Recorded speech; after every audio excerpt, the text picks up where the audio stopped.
자, 저 증권을 좀 보겠습니다. 346쪽에 저당 유동화 증권 보십시오. 1번이 이제 저당 담보 증권 해서 MBS 이렇게 돼 있죠.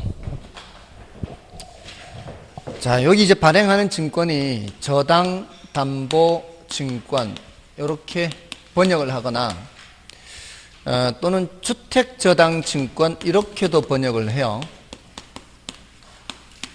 시험에는 이렇게도 출제가 되고 저렇게도 출제가 돼요. 근데 이제 영문자는 이제 MBS 이렇게 써줍니다. 대체로 지금까지 이걸 안 써준 적이 한 번인가 두 번밖에 없어요. 출제가 되는 건 다 이렇게 영문자를 써줍니다. 자, 이게 영문자를 이제 왜 이런 용어가 나오는지를 생각해 보면 돼요. 지금 이게 주택저당 채권 집합이죠. 여기가 2차 금융기관이 갖고 있는 게 이 주택저당 채권 집합을 근거로 하는 증권이잖아요. 그죠? 그러니까 이거를 이름을 정상적으로 다 붙이면 주택저당 채권 집합 담보부 증권 뭐 이런 식으로 번역을 할 수 있어요. 주택저당 채권 집합 담보부 증권. 근데 할 때마다 이렇게 하면은 너무 길잖아요. 그러니까 주택저당 증권 이렇게 하거나 저당 담보 증권, 이 담보란 말을 써서 그게 영어로는 백이에요. 백.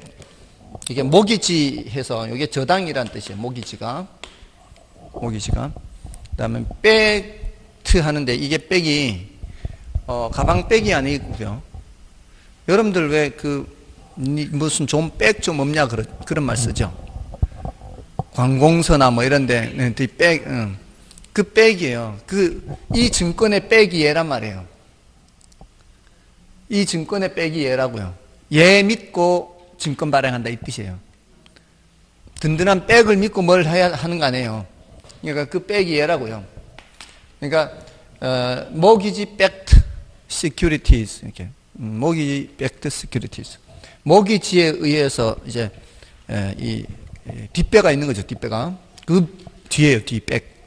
저당 담보 증권 이렇게 번역을 해요. 자, 여기서 S는 securities죠. securities인데 이건 이제 영어로 증권을 뜻하는 영어 단어예요. 이게 뭐 영어 단어는 알 필요가 없죠. securities 영어 단어는 알 필요가 없고 S만 알면 되는 거죠. 증권.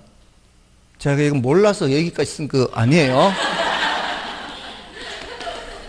쓸 수 있어요. 쓸 수 있는데 여러분이 알 필요 없다 이거지. 그러니까 안 쓴 거예요.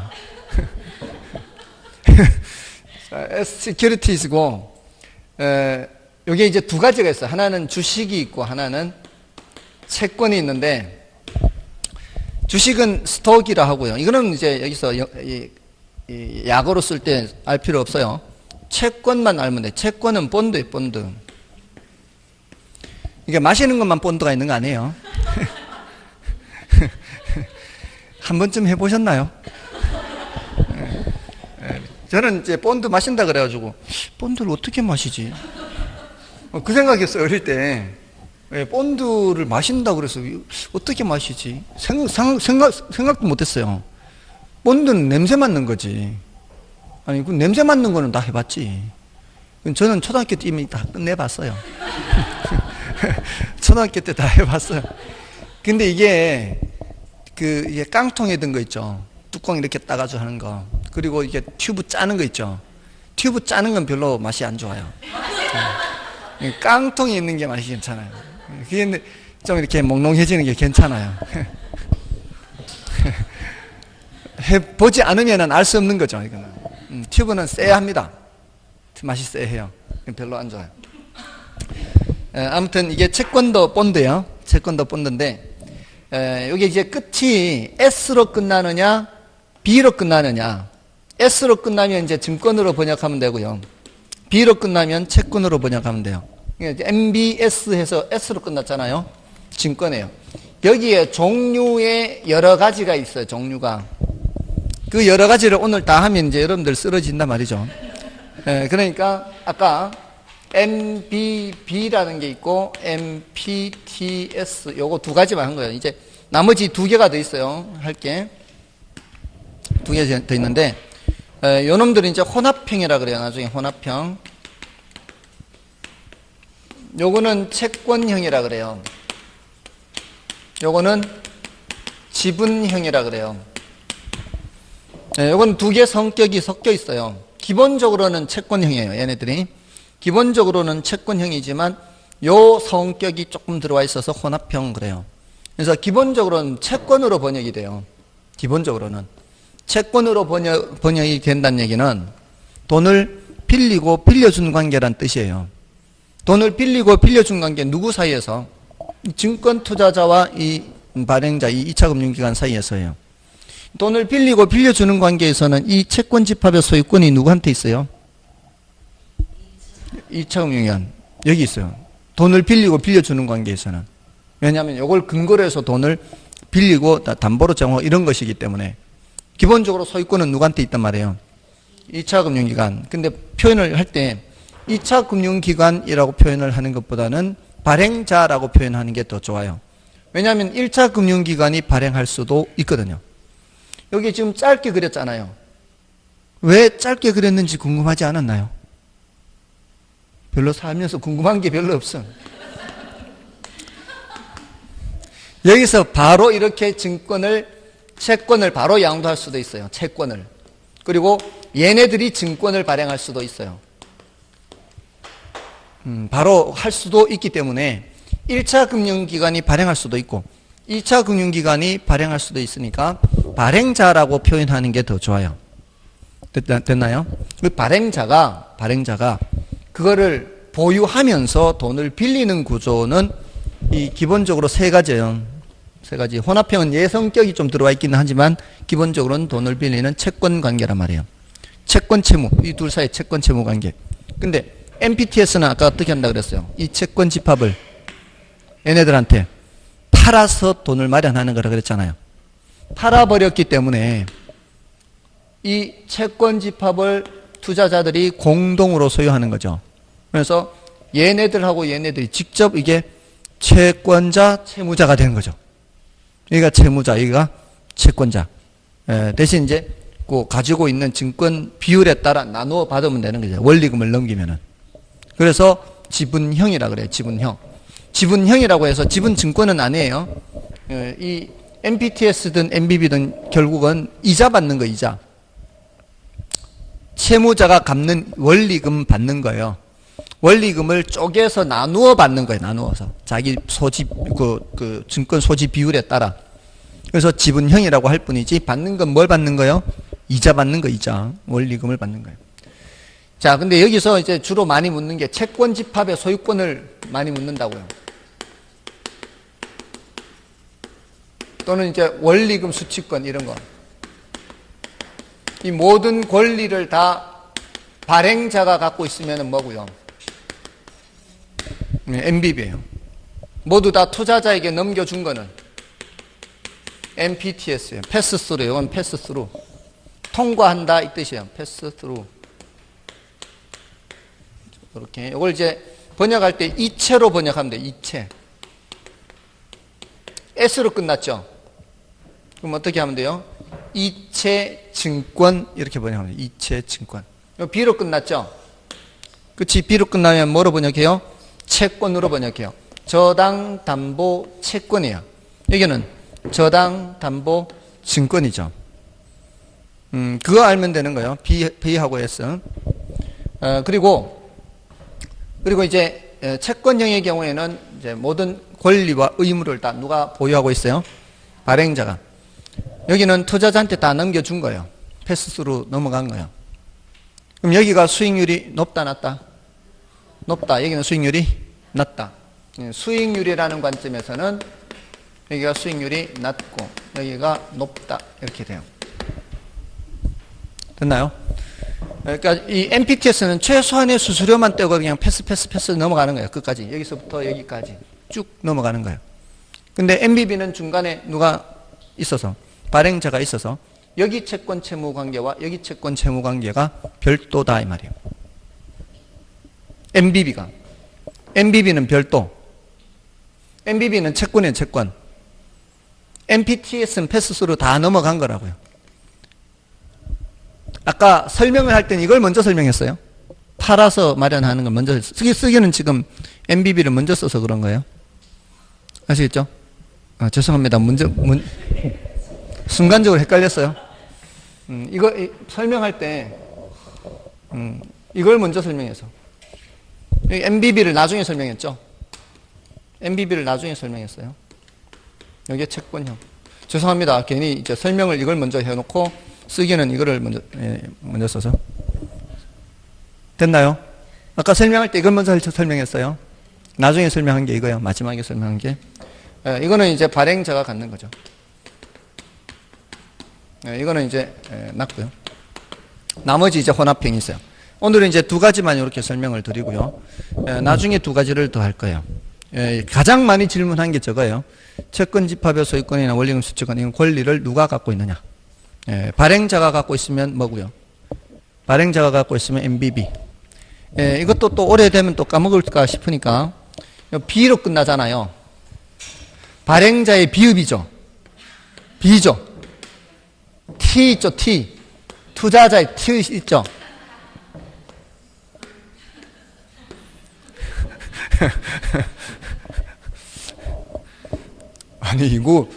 아니 이거 다 좋아하더만 이렇게 하니까. 아무튼 그렇게 돼요. 자, 이제 교재를 좀 보시고요. 그래서 저당담보증권 해서 이제 여러분이 읽어 보시면 되겠고요. 그 주택저당증권이라고도 하고요. 그 밑에 이제 나머지 니은디귿은 여러분이 보시고 346쪽에 2번을 보세요. 맨 밑에 2번, 동그라미 2번. 저당담보증권의 발행이라고 돼 있죠. 자, 여기서 저당담보증권의 발행자는 1차 대출기관일 수도 있고 2차 대출기관일 수도 있어요. 그리고 또한 저당담보증권의 발행을 전문으로 하는 회사일 수도 있어요. 우리나라의 경우에는 이런 걸 전문으로 하는 회사를 이렇게 굳이 따지자면 아까 유동화 전문회사 있죠. 이런 게 이제 그런 전문회사예요. 이게 이제 요 역할을 해요. 여기에서 발행자 역할을 해요. 다음에 그 저당대출기관이 아닌 기관들이 주택저당증권을 발행하기 위해서는 발행 근거가 된 저당을 매수해야만 한다. 그러니까 이런 거죠. 이런 저당, 유동화 전문회사 이런 거는 발행을 하기 위해서는 뭐를 따로 사가지고 와야 돼요. 이런 주택저당채권을 사가지고 와야죠. 그걸 근거로 해서 발행을 하니까. 실제로 그렇게 발행하는 이제 업체도 있어요. 그리고 얘는 서류상 회사예요. 서류상으로 이제 회사를 만드는 거예요. 이런 업무 처리를 하는 이제 회사는 따로 있고 업무 처리를 할 때 이런 이제 서류상의 회사를 해서 하는 거예요. 제가 합격자 모임에 갔는데 지금 이런 데서 일을 배운다더라고요. 배우는데 자기도 이 일을 전문적으로 할 건지 말 건지는 이렇게 고민을 하는데 중개법인이래요. 중개법인에서 그러니까 이런 서류상의 회사를 꾸미는 거죠. 이렇게 유동화 전문 회사를 중개법인에서 유동화 전문 회사를 서류상으로 꾸며서 만든 증권을 판매하는 거예요. 증권을 판매하는 거예요. 근데 그러려면 뭐를 사가지고 와야 돼요? 이 채권을 사가지고 와야 되잖아요. 이 채권을 뭐 신한은행이나 이런 은행들 있잖아요. 은행들에서 좀 이렇게 부실화된 채권 있죠. 이렇게 좀 연체되고 이런 것들. 이런 것을 이제 손실 처리하잖아요. 대손충당금 이런 식으로. 다 이제 일반 회계 그 기업들도 다 대손충당금에서 손실 처리하는 게 있어요. 돈을 빌려주면 늘 다 이게 회수가 되는 게 아니잖아요. 그러니까 그런 좀 부실 채권 같은 것들을 사가지고 오는 거예요. 금융기관에서. 그 부실 채권을 사가지고 오는 거는 싸게 사올 수 있잖아요. 그래서 그걸 근거로 해서 이런 증권을 만드는 거죠. 근데 회수만 제대로 잘 되면 수익이 엄청 높은 거죠. 회수만 제대로 되면. 근데 잘못되면 이제 위험도 있는 거죠. 아무튼 이 증권을 사는 사람들 입장에서도 수익률이 괜찮을 수가 있고요. 회수만 제대로 되면 부실 채권을 사가져와서 회수만 되면. 그리고 이런 거 발행하면서 발행하는 쪽에서는 또 스스로 떼잖아요. 이런 거 넘겨줄 때 회수된 돈 중에서 자기네들 먹고 이렇게 이자 챙겨줄 거 아니에요. 그 수수료 수입이 짭짤하다는 거죠. 근데 들어보니까 상당히 이제 위험도가 있긴 하죠, 당연히. 이제 부실채권을 사가지고 왔으니까. 그게 이제 이 유동화 전문 회사가 그렇게 있다고요. 그러니까 그걸 전문으로 발행하려면 뭐를 사가지고 와야 돼요? 채권을 사가지고 와야 돼요. 실제로 그렇게 하고 있다 이 말이에요. 그런데 그런 채권을 이제 금융기관으로부터, 그것도 다 이제 인맥이 있으니까 가능하겠죠. 그러니까 좀 부실채권을 사가지고 와서 한다는 거예요. 됐나요? 자, 그런 거예요. 그런 거. 자, 거기에 이제 그 얘기고요. 맨 마지막 문장이죠. 저당 대출 기관이 아닌 기관들이 주택저당증권을 발행하기 위해서는 발행근거되는 저당을 매수해야만 돼요. 자, 이제 오른쪽 페이지에 저당담보증권의 종류에서 MBB가 먼저 나와 있죠. 여기에는 MBB가 채권형이에요. 채권형. B 채권으로 번역하라 그랬죠. 이건 뭐예요? 돈을 빌리는 거예요. 빌리는 거.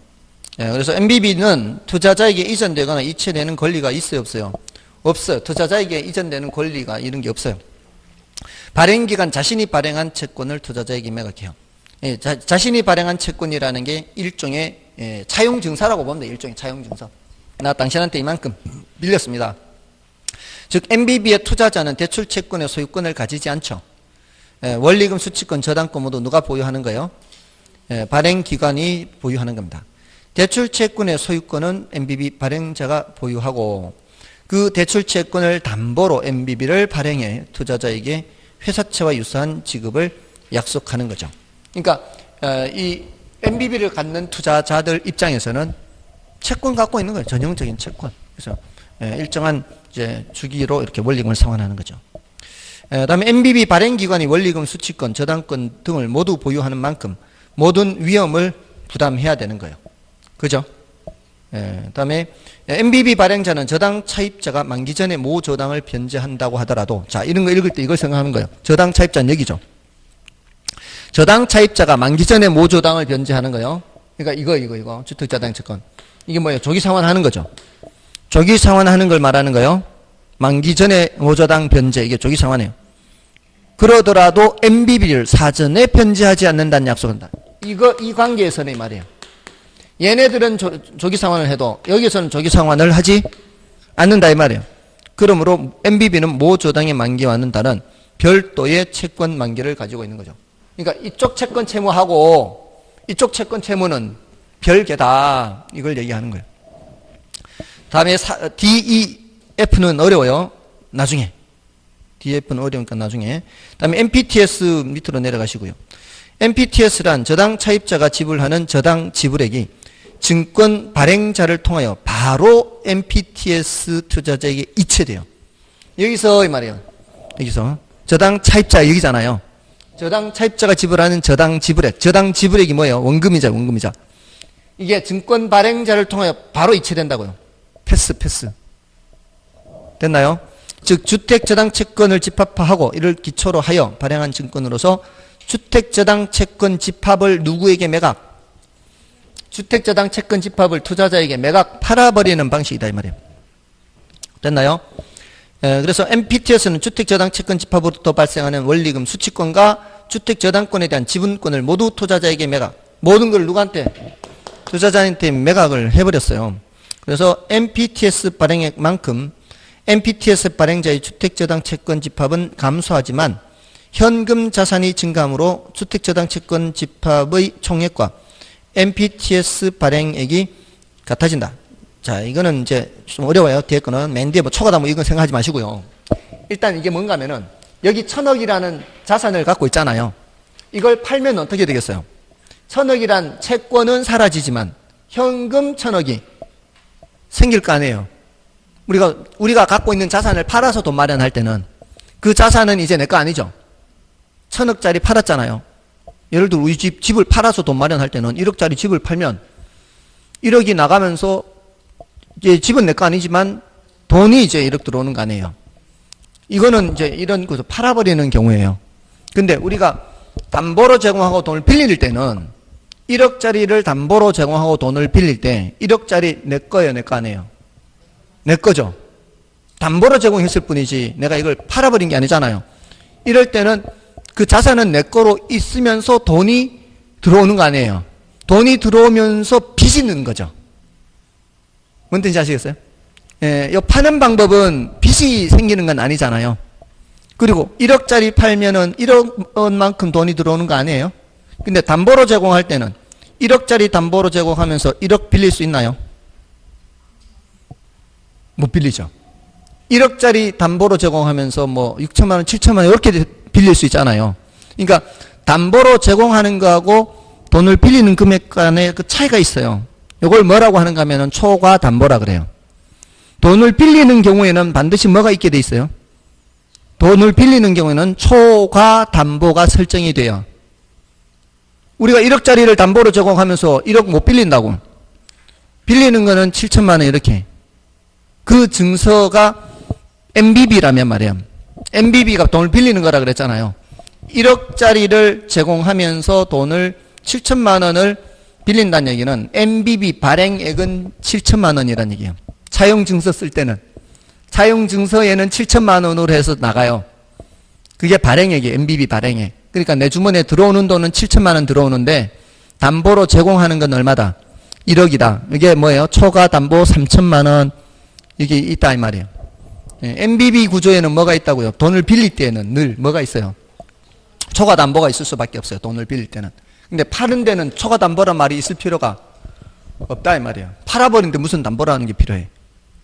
맞죠? 그 구조를 이해를 하면은 이게 이런 단어들이 안 어려워요. 팔아버리는 방법, 빌리는 방법 이렇게 하는 거니까. 됐나요? 자, 이 정도면 돼, 이 정도. 다른 거 보지 마세요. 다른 거 보면 여러분들의 정신건강이 해로워요. 자, 넘어가세요. 이제 요 두 개만 해도 충분해요. 자, 넘어가시고. 자, 이렇게 해서 이제 저당 유동화 증권까지 했어요. 저당 유동화의 개념은 뭐였어요? 저당 유동화 개념은 현금화. 유동화라고 하는 건 현금화. 주택 저당 채권 집합을 현금화 하는 거다. 돈이 부족하니까.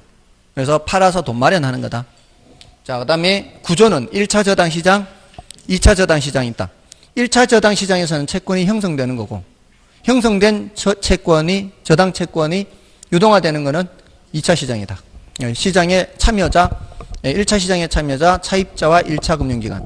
2차 저당 시장의 참여자, 1차 금융기관, 중개기관, 그 다음에 투자자. 그다음에 유동화가 이루어지는 시장은 2차 시장. 그때 자금이 공급되는 거고, 공급된 자금이 대출되는 거는 1차 시장. 여기 이제 구조예요, 구조. 그 다음에 효과는 차입자, 1차 금융기관, 중개기관, 이렇게 투자자 있으면은 우리나라는 1차 금융기관의 유동성을 높이기 위해서 도입했다. 그래서 유동성이 높아진다.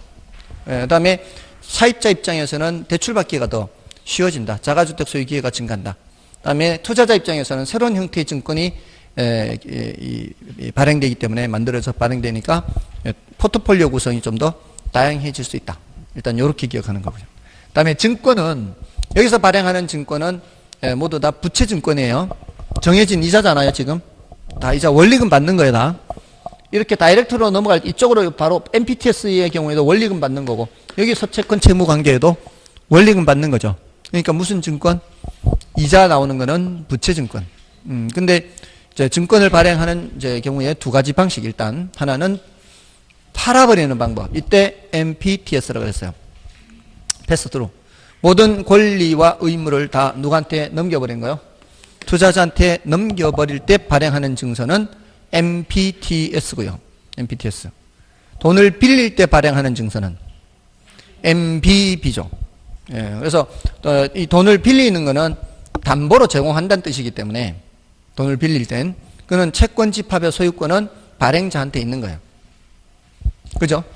그리고 담보로 제공하는 금액보다는 발행액이 적을 수밖에 없어요.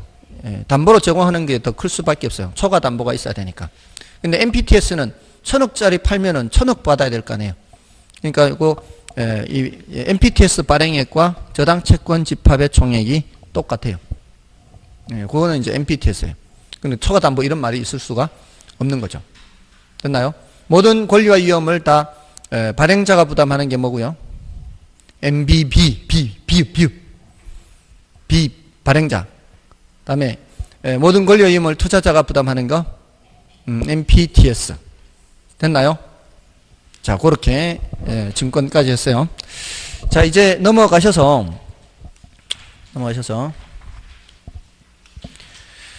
356쪽이에요. 자금 조달 방법.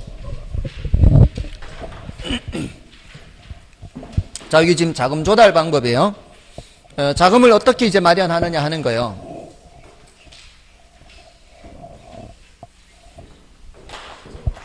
근데 여기 계신 여러분들이 지금 그 받아들일 수 있는 능력이 굉장히 뛰어난 것 같아요.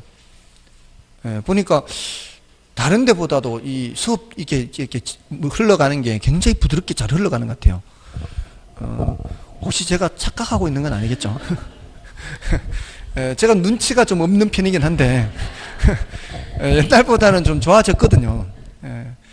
제가 착각하는 거 아니겠죠? 설마 아는 척 하는 거 아니겠죠? 모르는 아는 척 하는 거 아니겠죠? 자금 조달 방법에 자, 리츠가 있어요. 리츠. 자, 리츠는 이제 영어로는 이렇게 하는데요. 요게 리얼 이스테이트라고 해서요. 이게 부동산이란 뜻이에요. 부동산. 그리고 I는 인베스트먼트고요.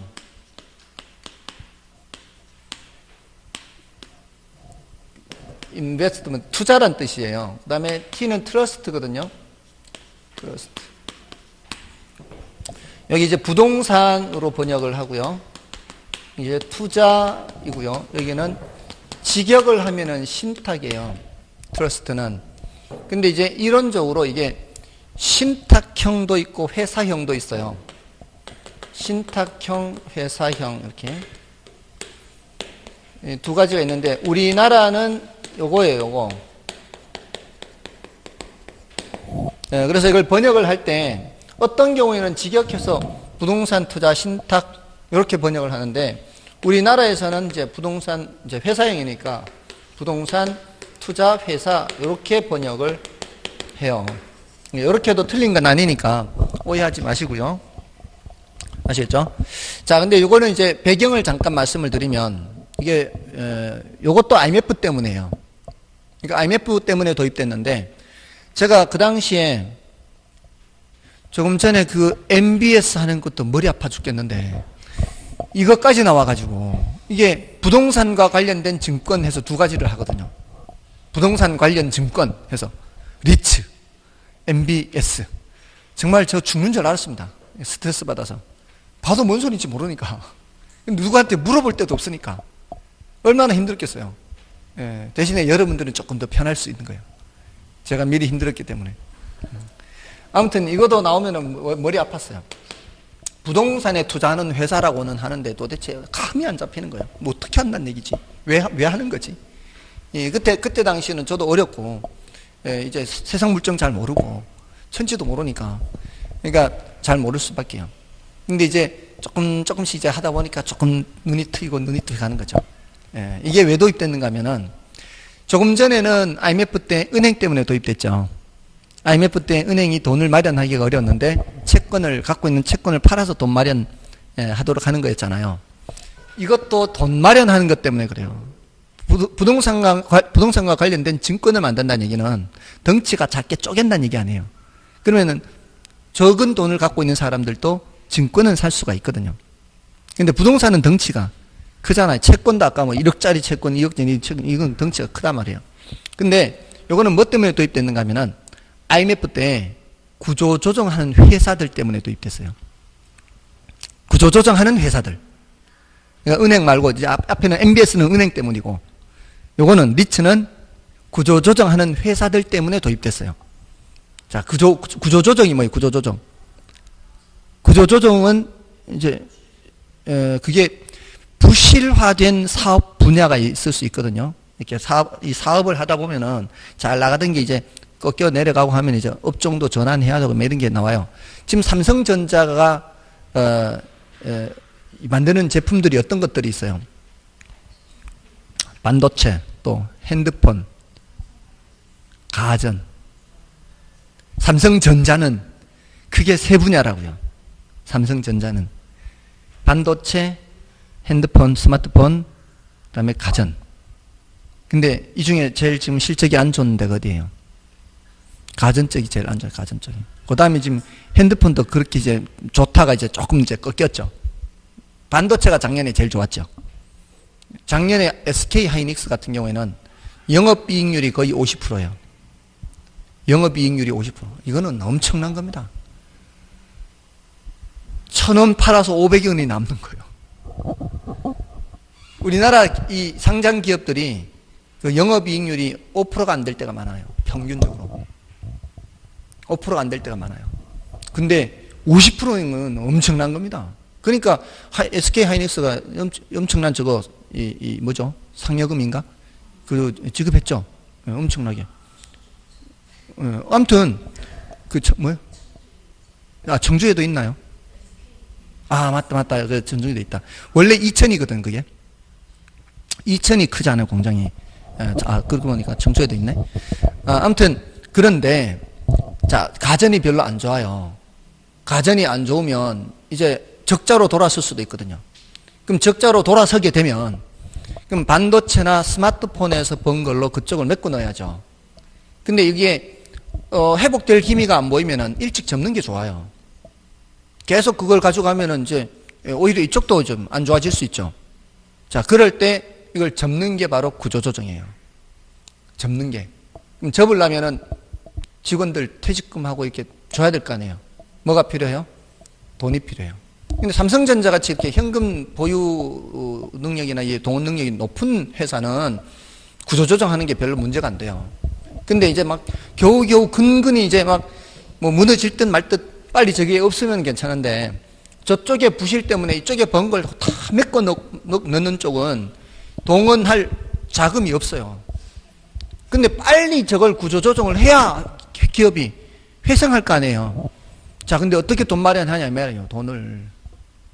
구조조정하는 회사가 지금 은행에 가서 돈 빌리려고 하면 빌려주겠어요? 잘은 빌려주지. 또 구조조정하는 회사가 신주를 발행한대. 주식 발행. 누가 살라 그래요? 채권 발행한다 그래도 잘 안 사죠. 근데 거기에서 성공해서 일어난 회사가 기아예요. 기아자동차 유상증자 했거든, 그 당시에.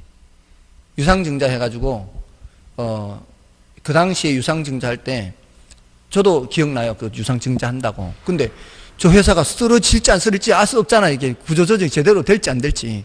함부로 이걸 못 사는 거죠. 근데 그 당시에 1,000만 원치 산 사람이 있더라고. 98년, 99년 이때 1,000만 원치 샀는데 제가 수업할 당시에 수험생이었어요. 그때 1억 됐어요. 10년 만에. 1,000만 원치 사는 게 1억 되면 판다 그랬거든. 근데 그 같이 밥 먹을 때가 1억 조금 안 됐을 때였거든. 그 뒤에 또 올랐으니까 1억 되면 판다고 했거든. 네, 그 사람은 이제 대단한 거죠. 그 당시에 1,000만 원이라는 돈을 지금 쓰러질지 안 쓰러질지 잘 모르는 회사에다 투자를 했으니까. 그건 이제 유상증자에서 성공한 거예요. 그러니까 유상증자에서 자금을 모아서 뭐 한 거예요? 구조조정한 거예요, 구조조정. 부실한 쪽을 다 없애버린 거죠. 근데 그러기가 쉽지 않거든. 모든 회사가 그럴 수 있는 게 아니에요. 자, 그러니까 돈을 마련할 수 있는 이제 유일한 방법이 한 가지 남아있는 게 바로 뭔가 하면은 갖고 있는 부동산을 파는 거예요. 어디서 돈을 조달을 못하니까 갖고 있는 부동산을 팔아서 돈 마련할 수는 있잖아요. 근데 기업이 갖고 있는 부동산은 덩치가 크기 때문에 팔면 현금만 마련하면 어느 정도는 구조조정할 수 있어요. 근데 문제는 덩치가 크니까 살 사람이 별로 없는 거죠. 그러니까 어떻게? 적은 돈을 갖고 있는 사람들이 돈을 모으는 거죠. 모아서 뭐를 만드는 거예요? 부동산 투자 회사를 만드는 거죠. 그래서 그 부동산 투자 회사 이름으로 그 부동산을 사주는 거예요. 뭔지 아시겠죠? 부동산 투자 회사가 그것 때문에 부동산에 투자를 하는데 주로 무슨 목적의 부동산을 사는 거예요? 구조조정하는 회사, 구조조정을 지원하기 위해서 그 부동산을 사주는 거예요. 그러기 위해서 정부에서 이 부동산 투자 회사한테 여러 가지 혜택을 많이 주는 거죠. 세금 혜택이라든가 설립할 때라든가 이런 제도를 만들어 놓으면 쉽게 돈이 모일 수 있잖아요.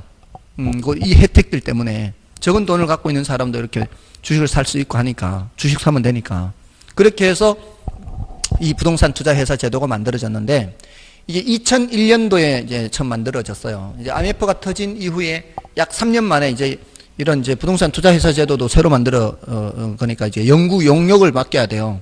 그 용역을 맡겨서 그 나온 연구 결과에 따라 법을 만들고 정비를 해서 이렇게 실행하는데 3년이 걸린 거죠. 그러니까 그 3년 동안은 뭐 많이 쓰러졌죠, 물론. 근데 그 3년 기간 동안에도 계속 이제 안 좋아지는 기업들도 있을 거 아니에요.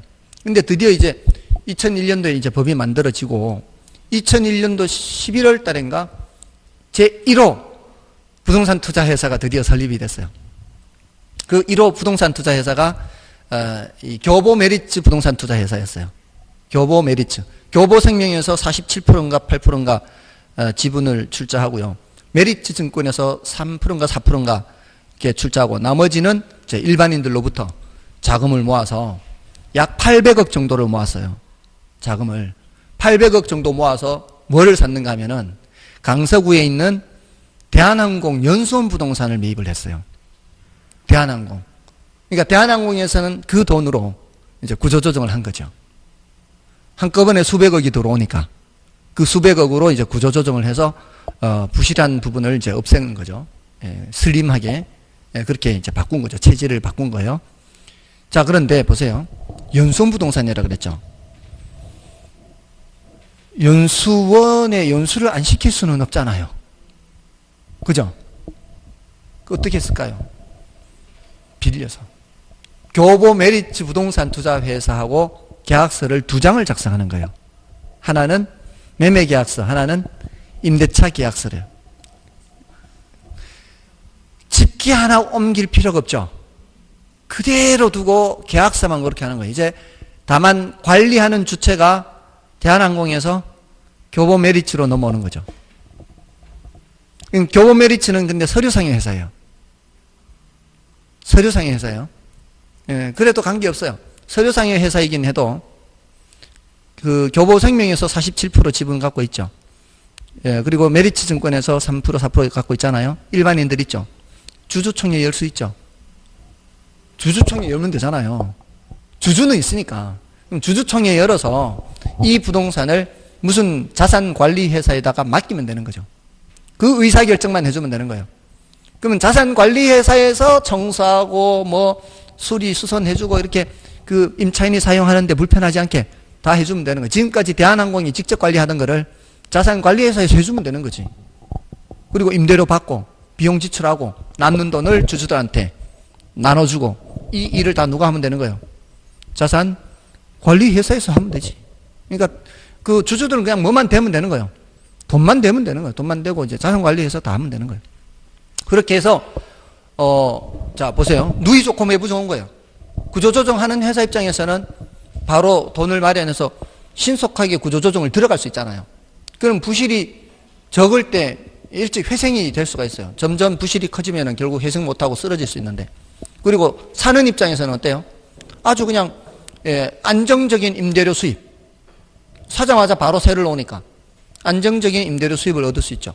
그리고 그 당시는 부동산 가격이 많이 떨어진 상태였기 때문에 나중에 올라가면 다시 그 회사한테 팔아요. 교보 메리츠 부동산 투자 회사는 5년 한시기업이었어요. 5년만 존속하는 한시기업이에요. 그러니까 5년 후에 다시 그 부동산을 파는 거죠. 환매를 한 거, 환매. 그러면은 시세 차익도 얻을 수가 있고. 그러니까 누이 좋고 매부 좋은 거예요. 그렇게 해서 생긴 게 부동산 투자 회사라고요. 그러니까 부동산 투자 회사 하면은 머릿속에 그렇게 각인을 시켜 놓으라고요. 구조조정하는 회사를 지원하기 위해서 만들어진 거다. 어떤 식으로 지원한다? 구조조정하는 회사에 부동산을 매입을 해주는 것으로. 그리고 대부분은 업무용 부동산이기 때문에 매후 환대차라 그래요. 그 당시에 시사용어로 많이 나왔어요. IMF 당시에. 매후 환대차. 그러니까 매매를 한 후에 임대차 계약을 맺는 거죠. 그리고 계약 기간이 끝나면 이제 다시 그 회사에 다시 판매하고요. 자, 이렇게 해서 도입된 것이 뭐다? 부동산 투자 회사다. 이제 감이 좀 잡히세요? 왜 부동산 투자 회사라는 제도가 생겼는지. 근데 이제 지금은 조금 이제 더 이제 다양하게 이제 변해서 구조조정 목적의 부동산 투자 회사가 이제 두 번째로 내려갔어요. 처음에는 제일 많았는데 지금은 이제 위탁관리 부동산 투자 회사가 제일 많아요. 그래서 이제 꼭 구조조정하는 부동산을 매입하는 것뿐만이 아니라 부동산 개발 사업에도 투자하고 이미 개발된 부동산을 매입을 해서 그걸 세놓아서 임대료 수입 얻고 이런 투자도 하고 있습니다. 부동산 투자 회사에서. 됐나요? 개발 사업에도 하고 이런 데도 하고 여러 가지로 하고 있어요. 임대 사업도 하고. 됐죠?